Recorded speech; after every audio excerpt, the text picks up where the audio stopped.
Экстремизм и терроризм непосредственно являются одной из актуальных проблем не только для Кыргызстана, но и всего мира. В связи с чем совместно с Кыргызской ассоциацией женщин-судей, а также Высшей школой правосудия при Верховном суде Кыргызской республики провели тренинг на тему рассмотрения уголовных дел, связанных с терроризмом и экстремизмом. В нем приняли участие 16 местных судей, которые в последующем будут проводить тренинги для своих коллег в режиме онлайн. В рамках этого тренинга было разработано пособие, которое помогает представителям судебной системы в повседневной жизни, в повседневной работе при рассмотрении уголовных дел, связанных с терроризмом и экстремизмом.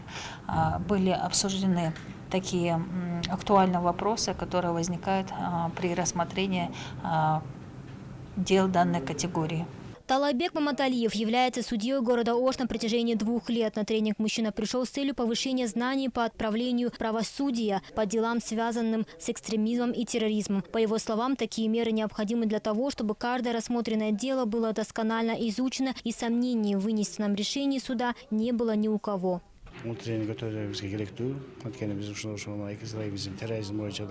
Такие тренинги нам необходимы, так как мы здесь узнаем много нового именно по поводу дел по терроризму. О том, как в целом нужно вести дело в этом направлении, чтобы не допустить ошибку в вынесении вердикта.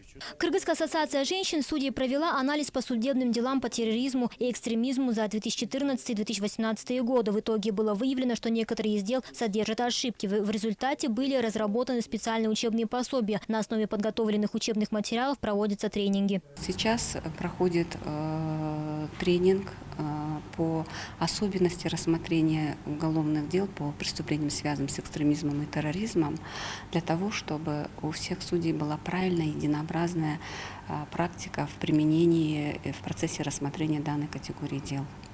Отметим, что целью тренинга является совершенствование судебной практики и рассмотрения уголовных дел, возбужденных по статье 14 Уголовного кодекса о преступлениях террористического и экстремистического характера. После этого будут проведены еще 3 онлайн-тренинга для 45 судей из регионов страны. Тренинг прошел в рамках проектов ПРООН «Инклюзивное управление в системе правосудия для предотвращения насильственного экстремизма и повышения устойчивости к насильственному экстремизму в Азии», финансируемого Европейским Союзом в рамках совместного партнерства ЕС-ООН.